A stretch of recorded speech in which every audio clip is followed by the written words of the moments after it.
Fitter और plumber trade से संबंधित महत्वपूर्ण जो टूल्स हम लोग प्रयोग करते हैं उनकी स्टडी में आप सभी का स्वागत है। इससे पहले एक वीडियो हम बना चुके हैं जिसमें हम लोग प्लम्बर और फिटर ट्रेड में जो इम्पॉर्टेंट टूल्स यूज होते हैं उनके बारे में बताया था।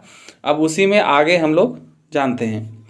आगे है स्ट्राइकिंग टूल्स यानी कि चोट मारने वाले औजार।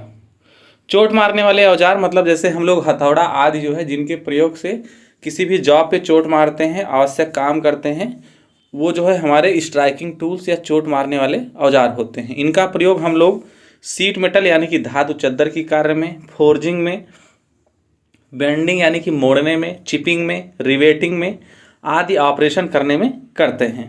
अब जो स्ट्राइकिंग टूल्स होते हैं वो कौन कौन सी धातुओं के बनाए जाते हैं, तो ये जैसे हम लोगों ने हैमर जो देखा होगा हथौड़ा, वो नायलॉन का भी मिलता है, रबड़ का भी मिलता है, लकड़ी का भी मैलेट बनाया जाता है।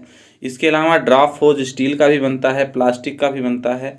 तो ये अलग अलग प्रयोग के हिसाब से अलग अलग धातुओं के बनाए जाते हैं। हैमर के भाग, हैमर में कौन कौन से भाग होते हैं? फेस होता है, पिन होता है, चीक, आई होल, हैंडल और बेज। जो ऊपर वाला भाग होता है इसको पिन बोलते हैं। नीचे वाला भाग जो जिस भाग से हम चोट मारते हैं वो वाला हमारा फेस होता है। इसमें जो है यहाँ हैंडल लगा होता है। हैंडल जहाँ पे फिट होता है उसको हम लोग आई होल बोलते हैं और आई होल में बेज हम लोग लगाते हैं ताकि हैंडल जो है आसानी से निकले नहीं। हैमर के प्रकार, हैमर वैसे कई प्रकार के होते हैं लेकिन जो इम्पोर्टेंट हैं जैसे hand hammer, sledge hammer, power hammer, soft hammer और क्लॉ हैमर। हैंड हैमर कौन सा होता है? यह हैमर मशीन शॉप और फिटिंग शॉप में प्रयोग किया जाता है। यह कास्ट स्टील से बना होता है। इसका पोस्ट वाला भाग अंडाकार होता है जिसे हम लोग आई होल कहते हैं। इसके होल को अंडाकार इसलिए बनाते हैं ताकि हैंडल जो है आसानी से फिट हो सके और इसमें बेज यानी कि पच्चर जो है लगाई जा सके। इनका वजन 125 से 1.5 किलो तक होता है। हैंड हैमर 3 प्रकार के होते हैं। पहला है बॉल पिन हैमर, दूसरा है स्ट्रेट पिन हैमर, तीसरा है क्रॉस पिन हैमर।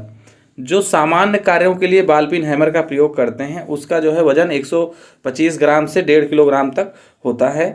जो बॉल पिन हैमर है, स्ट्रेट पिन हैमर है और क्रॉस पिन हैमर है, इन तीनों में अंतर ये होता है कि बॉल पिन में जो पिन ऊपर की बनी होती है ये गोल रंग की होती है, ऐसे मतलब ये गोल ऐसे बनी होती है। इसी तरह जो हमारा स्ट्रेट पिन और क्रॉस पिन है उसमें ये अंतर होता है कि इसकी जो पिन है, जैसे हैंडल का जो है डायरेक्शन ये है, हैंडल हमारा हैमर का ये है और इसकी पिन जो है ऐसे डायरेक्शन में बनी हुई है। मान लीजिए ऐसे हैमर बना हुआ है तो ये हमारा हो गया स्ट्रेट पिन। इसी तरह अगर हैंडल हमारा ऐसे है और पिन जो है इसकी ऐसे बनी हुई है और हैंडल और हैमर हमारा ऐसे बना हुआ है तो ये हमारा हो गया क्रॉस पिन। तो इस तरह ये जो है 2 तरह से होता है, स्ट्रेट पिन और क्रॉस पिन। स्ट्रेट पिन में पिन जो है हैंडल की सीध में बनी होती है और क्रॉस पिन में पिन जो है हैंडल के क्रॉस में बनी होती है। इसका वजन 0.125 किलोग्राम से 1.5 किलोग्राम तक होता है। इसके बाद आता है स्लेज हैमर। स्लेज हैमर का प्रयोग भारी कार्यों में किया जाता है, जैसे ब्लैक स्मिथी, जहाँ पे आप लोगों ने देखा होगा कड़ाही या बड़े बड़े जो है स्मिथी वाले वर्क किए जाते हैं, लोहे कार्य किए जाते हैं, वहाँ पे इनका प्रयोग किया जाता है। ये वजन में भारी होते हैं। इनका वजन 2 से 10 किलोग्राम तक होता है और हैंडल की लंबाई 600 से 900 mm तक होती है। इसे हम लोग घन हैमर भी कहते हैं। तो घन हैमर आप लोगों ने देखा होगा चित्र में, इस तरह जो है ये होता है। इसके बाद है पावर हैमर। इस हैमर का प्रयोग भारी कार्यों में फोर्जिंग करने के लिए किया जाता है। इसे बिजली की मोटर से चलाया जाता है। अधिकतर ड्रॉप फोर्जिंग में इसका प्रयोग किया जाता है। इसका प्रयोग हम लोग मास प्रोडक्शन में करते हैं। पावर हैमर का मतलब है इसमें हैमरिंग की प्रक्रिया जैसे हम लोग नॉर्मल हैमर प्रयोग करते हैं, हाथ से प्रयोग करते हैं, पावर हैमर में बिजली की सहायता से इसको चलाया जाता है। इसके बाद है सॉफ्ट हैमर। ये हैमर प्रायः नरम धातु के बने होते हैं जैसे तांबा, पीतल, प्लास्टिक, लकड़ी, रबर, नायलॉन आदि। लकड़ी के हैमर को मैलेट कहते हैं। इसका प्रयोग सीट मेटल वर्क में किया जाता है। इसका प्रयोग फिनिश्ड पार्ट को चोट लगाने के लिए होता है। अब क्योंकि अगर मान लीजिए कहीं पे हम लोग हल्का सा मोड़ना है धातु चद्दर को, वहाँ पे हम लोग बहुत भारी हैमर यूज़ करेंगे तो वहाँ पे डेंट पड़ जाएगा और मोड़ने में भी दिक्कत होगी, इसलिए वहाँ पे हल्के हैमर या सॉफ्ट हैमर का प्रयोग करते हैं। अगला जो हैमर का प्रकार है वो है हमारा क्लॉ हैमर। इस हैमर का प्रयोग अधिकतर कारपेंटर यानी कि जो लकड़ी का कार्य करते हैं उनके द्वारा किया जाता है, बढ़ई के द्वारा किया जाता है। इसका फेस समतल होता है, जबकि पीन जो है इसमें जो है एक तरफ झुकी रहती है, यानी कि इसका जो पीन होता है वो ऐसे बनी होती है। इसलिए बनी होती है ऐसे क्योंकि इसमें जैसे कील आदि मुड़ जाती है तो इसमें फंसा के उसको जो है कील को निकाल सकें। सावधानियाँ, हैमर को प्रयोग करते समय हमें क्या क्या सावधानियां प्रयोग करनी चाहिए। पहला है कि ढीले हैंडल वाले हैमर का प्रयोग नहीं करना चाहिए। यदि उसका फेस जो है मशरूम हो जाए, यानी कि जैसे फेस पे चोट करते करते फेस फट जाता है तो मशरूम के आकार का हो जाता है, तो उसका जो है हमें ग्राइंड करके उसको सही करना है, उसके बाद प्रयोग करना है। कार्य के अनुसार अलग अलग भार के हैमर हम लोग प्रयोग करते हैं, तो सही भार का हैमर जो है हमें कार्य के अनुसार सेलेक्ट करके प्रयोग करना चाहिए। हैंडल में गांठें आदि नहीं होनी चाहिए, नहीं तो हैंडल वहाँ से टूट जाएगा।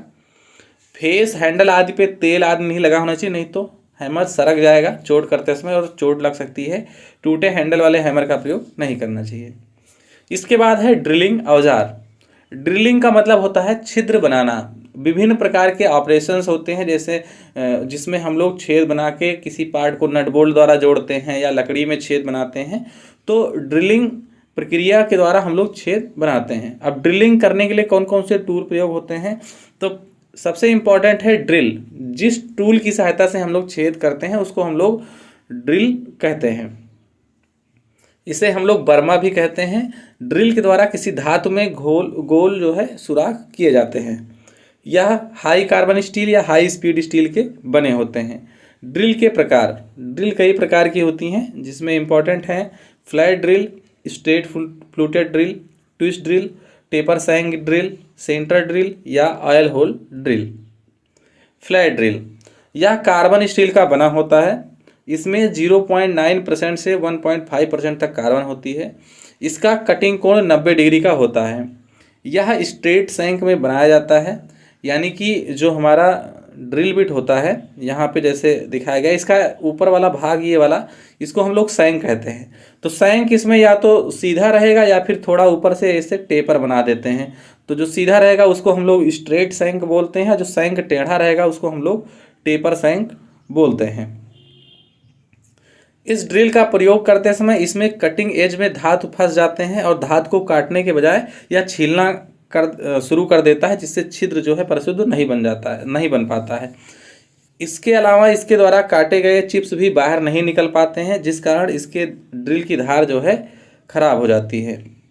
तो यहाँ पे चित्र में देख सकते हैं। तो इसका प्रयोग हम लोग जो है कम ही करते हैं, क्योंकि इसमें जो है चिप्स को बाहर निकालने का कोई प्रोविज़न नहीं है, और ना ही जो है जैसे इसके द्वारा जब होल बनाएंगे तो चिप्स जो उसमें फंसा रह जाएगा तो इसका होल सही से नहीं बनेगा, खराब बनेगा। इस वजह से इसका प्रयोग कम किया जाता है। इसके बाद है स्ट्रेट फ्लूटेड ड्रिल। इस ड्रिल की बॉडी में दो स्ट्रेट फ्लूट्स एक दूसरे के समांतर और विपरीत दिशा में कटे होते हैं। ट्विस्ट ड्रिल की अपेक्षा यह ड्रिल कम मेटल काटता है। इसका मुख्य प्रयोग नरम धातुओं की कटिंग करने के लिए किया जाता है। स्ट्रेट फ्लूटेड ड्रिल टेपर सैंक व स्ट्रेट सैंक दोनों में होता है। तो यहाँ पे आप देख सकते हैं ये स्ट्रेट सैंक है, ये टेपर सैंक है। ये ड्रिल छोटे साइज में hard steel, high speed steel या हाई कार्बन स्टील के बनाए जाते हैं। छोटे साइज के स्ट्रेट सैंक वाले स्ट्रेट फ्लूटेड ड्रिल को यूरेका ड्रिल भी कहते हैं। इस ड्रिल का प्रयोग स्प्रे पंप की निपल में सुराख करने के लिए किया जाता है। अगला है ट्विस्ट ड्रिल या ट्विस्ट फ्लूटेड ड्रिल। यह लेटेस्ट ड्रिल है, सबसे ज़्यादा आजकल इसी का प्रयोग किया जाता है। यह drill high speed steel, high carbon steel से बनाया जाता है। इसका सिरा प्लेन सिलेंड्रिकल या टेपर होता है, जिसे सैंक कहते हैं। बीच का भाग बॉडी कहलाता है, जिस पर घुमावदार झिर्रियाँ कटी होती हैं, यानी कि फ्लूट्स कटी होती हैं, स्पाइरल फ्लूट्स। स्पाइरल फ्लूट्स का ये काम होता है कि इसमें से जो चिप्स होती है वो बाहर जो है निकाल लेते हैं उसके द्वारा, और इसमें आसानी से कूलेंट भी डाल दिया जा सकता है। तो यहाँ पे चित्र में दिखाया गया है, ये हमारा ट्विस्ट ड्रिल होता है। ट्विस्ट ड्रिल में आप देख सकते हैं ऐसे बॉडी बनी है, फिर यहाँ पे ऐसे ऐसे कटा हुआ है, और यहाँ पे आगे जो है नीचे काटने का भाग है। तो ये वाला जो भाग है हमारा, इसको हम थोड़ा जूम करके दिखाते हैं। तो यहाँ पे आप लोग देख सकते हैं ये वाला भाग जो है ये स्ट्रेट सैंक है। इसी तरह इसमें टेपर सैंक में भी ये उपलब्ध होता है। ये हमारा सैंक का डायामीटर यहाँ पे दिखाया गया है। ये यहाँ पे जो ऐसे तिरछे तिरछे ऐसे ऐसे कटे हुए हैं, इनको हम लोग फ्लूट्स कहते हैं। और ये आगे वाला जो भाग है ये हमारा कटिंग एज होता है। इसमें जो ये वाला भाग होता है, यहाँ पे आप देख सकते हैं ये वाला भाग और ये वाला भाग, इसको हम लोग लिप कहते हैं। इस तरह इसमें अलग अलग भाग बने होते हैं और इनकी सहायता से हम लोग जो है कटिंग प्रक्रिया करते हैं। सबसे ज़्यादा आजकल इसी ड्रिल का प्रयोग किया जाता है, इसे हम लोग ट्विस्ट ड्रिल कहते हैं। अगला है टेपर सैंक कोर ड्रिल। इस प्रकार के ड्रिल में 3 या 4 झिर्रियाँ बनी होती हैं। वह ड्रिल की कर्तन कोर ड्रिल के केंद्र तक नहीं होती है। इस प्रकार के बरमे का उपयोग ठोस धातुओं में छेद करने के लिए नहीं किया जाता है। इसका उपयोग पहले से किए गए छिद्र को बड़ा करने के लिए किया जाता है। अगला है सेंटर ड्रिल। इस ड्रिल द्वारा ड्रिलिंग व काउंटर सिंकिंग 2 क्रियाएं एक ही समय पे की जाती हैं, इसलिए इसे कॉम्बिनेशन ड्रिल भी कहते हैं। अब काउंटर सिंकिंग एक टर्म आ गया, एक टर्म आता है काउंटर बोरिंग। काउंटर बोरिंग का मतलब ये है कि जैसे छेद को एक निश्चित गहराई तक बड़ा करना, जैसे पहले मान लीजिए इतना बड़ा छेद था और इसको एक निश्चित गहराई तक इतना बड़ा बना देना, तो ये हमारा हो जाएगा काउंटर बोरिंग। अब काउंटर सिंकिंग होता है इस तरह का आकार जो बनाते हैं हम लोग, इसको काउंटर सिंकिंग, ये जो आकार बना है ये वाला भाग हमारा काउंटर सिंकिंग कहलाता है। इस ड्रिल के बीच का भाग प्लेन सिलेंड्रिकल होता है। दोनों सिरों के आगे का भाग प्लेन ड्रिल होता है, जबकि पीछे का भाग काउंटर सिंक के आकार का होता है। इसमें प्लेन ड्रिल का पॉइंट एंगल 120 डिग्री, जबकि काउंटर सिंक भाग का कोण 160 डिग्री होता है। सेंट्रल ड्रिल का प्रयोग ड्रिलिंग मशीन, लेथ मशीन पर किया जाता है। आगे देखते हैं आयल होल ड्रिल। गहराई तक सुराख करने के लिए इस प्रकार के ड्रिल का प्रयोग किया जाता है। इस ड्रिल की बॉडी में सैंक से लेकर पॉइंट तक सुराख होते हैं। इन्हीं सुराखों से कूलेंट पॉइंट तक पहुंचता रहता है। ड्रिल करने का तरीका, ड्रिल को ग्राइंड करते समय दोनों हाथों से सुविधा अनुसार पकड़ना चाहिए। एक हाथ आगे तथा दूसरा हाथ पीछे की तरफ होना चाहिए। ठीक ग्राइंडिंग के लिए दोनों लिप्स की लंबाई व कोण बराबर होना चाहिए तथा डेड सेंटर ठीक धुरी तक होना चाहिए। आवश्यक लिप क्लियरेंस सैंक को नीचे झुकाकर रखना चाहिए तथा ड्रिल को आधा घुमाकर ग्राइंड करना चाहिए। सैंक को अधिक झुकाने से क्लियरेंस कोण अधिक बनता है और यदि नहीं झुकाएं तो क्लियरेंस नहीं बनेगा और ड्रिल काम नहीं करेगा। इसी के अनुरूप दूसरे लिप को ग्राइंड करना चाहिए। तो ड्रिल की ग्राइंडिंग है, वो ग्राइंडिंग हम लोग क्यों करते हैं? जैसे ड्रिलिंग करते करते क्या होता है, ड्रिल बिट हमारी ख़राब हो जाती है, वो ड्रिलिंग सही से नहीं करती है। तो ड्रिलिंग सही से करे इसके लिए हमें वापस उसके जो कटिंग एज होते हैं उनकी ग्राइंडिंग करनी पड़ती है। तो वो ग्राइंडिंग जो है हम लोग इस तरीके से जैसे बताया गया वही उस तरह से करते हैं। ड्रिल की स्पीड, कटिंग स्पीड, ये सब क्या होता है? तो ड्रिल की स्पीड, ड्रिल अपनी धुरी पर 1 मिनट में जितने चक्कर लगाता है वो उसकी स्पीड होती है। इसको हम लोग आरपीएम में दर्शाते हैं। कटिंग स्पीड, ड्रिल अपनी धुरी पर 1 मिनट में जितने चक्कर लगाता है उन चक्करों द्वारा जो दूरी तय की जाती है उसे कटिंग स्पीड या परिधीय गति कहते हैं। इसे मीटर प्रति मिनट या फीट प्रति मिनट में मापा जाता है। अगला है फीड। एक पूरे चक्कर में ड्रिल जितना धातु के अंदर घुस जाता है उसे फीड या दबाव कहते हैं। यह ड्रिल के साइज और धातु की हार्डनेस पर आधारित होता है। अब इसमें 3 चीज़ें आए, एक है ड्रिल की स्पीड, एक है कटिंग स्पीड, एक है फीड। तो जैसे हम लोग ड्रिल मान लो मशीन में लगाएं, उसमें कटिंग नहीं कर रहे हैं तो ड्रिल को घुमा रहे हैं, तो जो ड्रिल जिस स्पीड में घूमेगा उसे आरपीएम में नापेंगे, उसे ड्रिल की स्पीड कहेंगे। कटिंग स्पीड, अब जिस स्पीड पर वो कटिंग कर रहा है, यानी कि जैसे मान लीजिए 10 चक्कर लगाया तो उस 10 चक्कर में वो कितनी दूरी तय कर रहा है वो उसकी स्पीड हो गई। अब फीड क्या होगा? फीड होगा जितना वो धातु काटेगा, जितनी गहराई में धातु में घुसेगा उसे हम लोग फीड कहते हैं। तो यहाँ पे अलग अलग जो है व्यास ड्रिल का और फीड जो है उसके चक्कर प्रति मिनट में दिखाया गया है, तो आप लोग दे सकते हैं। इसके बाद आता है ड्रिलिंग मशीन। अब हमने अभी ड्रिल पढ़ लिया, ड्रिल करने के लिए हमें ड्रिलिंग मशीन की आवश्यकता पड़ेगी। तो ड्रिलिंग मशीन कई प्रकार के होते हैं। पहला है पोर्टेबल टाइप का और दूसरा है स्टेशनरी टाइप का। पोर्टेबल टाइप मतलब होता है जिसको एक स्थान से दूसरे स्थान तक आराम से ले जा सकते हैं। जैसे घर में हमारा काम लगता है या फिर कहीं पे भी हमें दीवार आज में छेद करना होता है तो वहाँ पे हम लोग पोर्टेबल ड्रिलिंग मशीन का काम करते हैं। लेकिन अगर जैसे जहाँ पे फैब्रिकेशन वर्क होता है वहाँ पे ड्रिल मशीन, एक बड़ी सी मशीन एक जगह फिक्स होती है और सारे पार्ट लाके वहाँ पे हमें ऑपरेशन करना पड़ता है। तो ये 2 तरह की मशीनें होती हैं। जो पोर्टेबल ड्रिल मशीन है इसमें जैसे हैंड ड्रिल है, ब्रेस्ट ड्रिलिंग मशीन है, रैचेट ब्रेस है, इलेक्ट्रिकल पोर्टेबल ड्रिलिंग मशीन है, न्यूमेटिक ड्रिलिंग मशीन है। हैंड ड्रिलिंग मशीन है तो ये जो है हाथ द्वारा चलाई जाती है। इसके द्वारा 6 मीटर व्यास तक 6 mm व्यास तक सुराख किए जाते हैं। 6 मीटर गलत इसमें लिख उठा है। इसके स्पिंडल के ऊपर ड्रिल चक लगा रहता है। इसका उपयोग कारपेंटर या इलेक्ट्रीशियन वाले लकड़ी या पतली सीटों में सुराख करने में इसका प्रयोग करते हैं। अगला है ब्रेस्ट ड्रिलिंग मशीन। यह मशीन हैंड ड्रिलिंग मशीन से मिलती जुलती है। इसमें हैंडल के स्थान पे अर्धगोल प्लेट होती है जिसे सुराख करते समय छाती के साथ सटाकर दबाव डाला जाता है। इसमें 12 mm साइज तक ड्रिल हम लोग कर सकते हैं। जो हमारी हैंड ड्रिल होती है उसमें हम 6 mm तक कर सकते हैं और इसमें 12 mm तक कर सकते हैं। यहाँ पे जैसे ये चित्र में दिखाया गया, ये वाला भाग जो है हम चेस्ट से लगाएंगे, उसके बाद हैंडल जो है घुमाएंगे, तो इससे जो है ये आसानी से होल करेगा। अगला है रैचेट ब्रेस ड्रिलिंग मशीन। इस मशीन को कहीं भी ले जाकर इसके द्वारा सुराख किया जा सकता है। इस मशीन में रैचेट सैंक या टेपर स्क्वायर सैंक ड्रिल प्रयोग किया जाता है। इस मशीन में ड्रिल चक नहीं होता है, जबकि स्पिंडल में टेपर स्क्वायर सुराख बना होता है जिसमें रैचेट सैंक ड्रिल फिट होता है। आप यहाँ पे चित्र में देख सकते हैं, ये हमारा है रैचेट ब्रेस ड्रिलिंग मशीन। तो इसमें जो है रैचेट की तरह ये काम करता है। ये जैसे हमारा लीवर है, यहाँ पे हमने ड्रिल बिट लगाया और एक निश्चित जो है दूरी पर इसको, जैसे रैचेट की खासियत ये होती है कि इसको पूरा नहीं घुमाना होता, कुछ दूरी ले जाएंगे फिर वापस ले आएंगे, कुछ दूरी ले जाएंगे फिर वापस ले आएंगे, इस तरह ये जो है, और यहाँ से ये प्रेशर बना के आगे जो है ढकेलता रहेगा और हमारा उसमें होल होता रहेगा। अगला है इलेक्ट्रिक पोर्टेबल ड्रिलिंग मशीन। तो सामान्यतः जो है हम लोग आजकल इसी मशीन का प्रयोग करते हैं।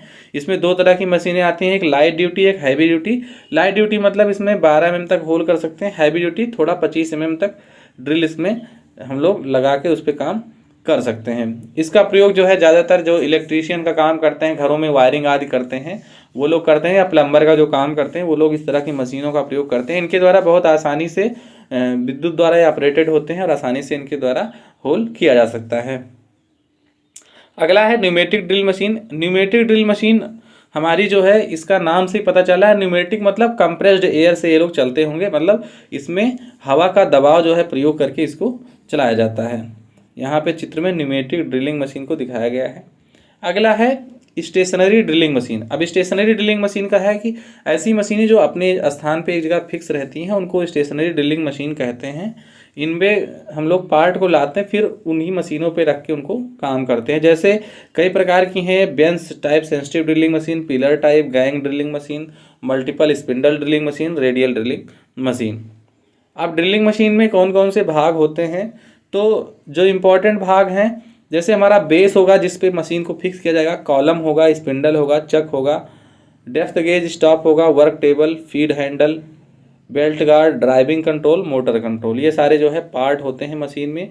अब मोटर इसलिए लगी होती है उसको घुमाने के लिए। जैसे यहाँ पे चित्र में हम लोग देख सकते हैं, ये हमारा bench type sensitive drilling machine है। तो बेस होगा, बिना बेस के मशीन कैसे खड़ी रहेगी। इसके बाद वर्क टेबल होगा, वर्क टेबल पे जॉब को रख के हम लोग उस पर ऑपरेशन करेंगे। यहाँ पे चक और स्पिंडल लगा होता है, चक में हम लोग ड्रिल बिट को बांधेंगे और इसके ऊपर रख के काम करेंगे। ये हमारा फीड हैंडल होगा। जब फीड हैंडल को हम लोग ऐसे घुमाएंगे क्लॉकवाइज तो ये नीचे की तरफ आएगा और हम लोग ड्रिल को जॉब तक ले जाएंगे। इसी तरह उल्टी डायरेक्शन में घुमाएंगे तो ये जॉब से दूर जाएगा। इसी तरह इसमें जो है यहाँ पे स्केल आदि लगी रहती है कि कितना mm, मान लो कहीं पे 5 mm 4 mm होल करना है तो उस साइज को भी हम लोग ध्यान में रख सकते हैं। यहाँ पे मोटर लगी होती है, मोटर की सहायता से ही ये ड्रिल का जो चक होता है ये घूमता है। अंदर जो है यहाँ पे बेल्ट लगी रहती है, पुली आदि लगी रहती है जिसमें अलग अलग स्पीड पे हम लोग इसको चलाते हैं। यह जो है 12.5 mm तक इसकी क्षमता होती है, यानी कि 12.5 mm तक के ड्रिल के होल ये कर सकती हैं। अगला है पिलर टाइप ड्रिलिंग मशीन। यह भी सेंसिटिव ड्रिलिंग मशीन की तरह होती है। अंतर इतना है कि इसमें पिलर की ऊंचाई अधिक होती है और इसकी क्षमता जो है 25 mm तक होती है। इसमें रैक व पिनियन यहाँ पे लगा होता है। इसकी सहायता से यहाँ पे जैसे ये जॉब जो है, ये जो जॉब यहाँ पे हमने बांधा है इसको रैक पिनियन की सहायता से इसको ऊपर नीचे हम लोग कर सकते हैं। तो ये हमारा पिलर टाइप का ड्रिलिंग मशीन हो गया। इसके बाद होता है gang drilling machine. Gang drilling machine, इसमें 2 से 8 स्पिंडल लगे होते हैं जो एक ही वर्किंग टेबल पे काम करते हैं। प्रत्येक स्पिंडल अपनी मोटर लगी होती है और इसका जैसे कहीं पे अगर हमें कोई मान लो जॉब बनानी है जिस पे अलग अलग प्रक्रियाएं करनी है, जैसे पहले ड्रिलिंग करना है, फिर बोरिंग करना है, फिर रीमिंग करना है, काउंटर सिंकिंग, काउंटर बोरिंग, तो इस तरह अलग अलग मशीनें, छोटी छोटी मशीनें ये होती हैं, एक सीरीज में लगा दी जाती हैं और एक के बाद एक प्रक्रिया हम लोग आराम से कर सकते हैं। ये अलग अलग मशीनें होती हैं, मतलब सबका मोटर अलग होगा, मशीन स्पिंडल अलग होगा, हर चीज़ अलग होगा, बस प्रक्रिया एक के बाद एक आसानी से हम लोग करते जाएंगे। अगला है मल्टीपल स्पिंडल ड्रिलिंग मशीन। इसमें जो है यहाँ पे बहुत सारे स्पिंडल ऐसे लगे होते हैं जिसमें अलग अलग जो है हम लोग चक लगे होते हैं जिसमें अलग अलग टूल बांध सकते हैं। इसमें एक ही समय सभी स्पिंडल एक साथ चलाए जा सकते हैं। इस मशीन का प्रयोग जो है हम लोग मास प्रोडक्शन में करते हैं। रेडियल ड्रिलिंग मशीन, यहाँ पे आप लोग देख सकते हैं, ये हमारी रेडियल ड्रिलिंग मशीन है। रेडियल ड्रिलिंग मशीन की एक खासियत होती है कि इसमें जो है जो हमारा स्पिंडल है इसको भी आगे पीछे कर सकते हैं, इस डायरेक्शन में, इस डायरेक्शन में। ये जो हमारा स्पिंडल है इसको इस डायरेक्शन में, इस डायरेक्शन में मूव कर सकते हैं। इसके अलावा जो हमारा ये पार्ट लगा हुआ है इसको इधर और इधर भी मूव कर सकते हैं। तो आवश्यकता अनुसार इसको किसी भी लोकेशन पे सेट किया जा सकता है रेडियल आर्म जो इसकी लगी होती है उसकी सहायता से। तो इसका फ़ायदा ये होता है कि हम किसी भी स्थान पे आसानी से जो है काम कर सकते हैं। ड्रिलिंग मशीन की संक्रियाएं कौन कौन से ऑपरेशन होते हैं? तो ड्रिलिंग होता है, रीमिंग होता है, बोरिंग होता है, ट्रिपेनिंग होता है, काउंटर बोरिंग होता है और काउंटर सिंकिंग और स्पॉट फेसिंग। इसमें अलग अलग जानते हैं। तो ड्रिलिंग का मतलब ये होगा कि हमने जो है गोल आकार का सुराख बना दिया, वो हमारा ड्रिलिंग हो गया। रीमिंग हो गया, जो सुराख हमने बनाया है उसको सही आकार व साइज में लाना, जो है होल को अच्छी फिनिश करना, वो रीमिंग हो गया। बोरिंग हो गया कि उसका साइज बड़ा करना। ट्रिपेनिंग हो गया, इस प्रक्रिया में ड्रिल मशीन द्वारा सीट में से गोल वाशर काटा जाता है, इसको ट्रिपेनिंग कहते हैं। काउंटर बोरिंग हो गया, पहले से किए गए सुराख के ऊपरी भाग को कुछ गहराई तक बड़ा करना।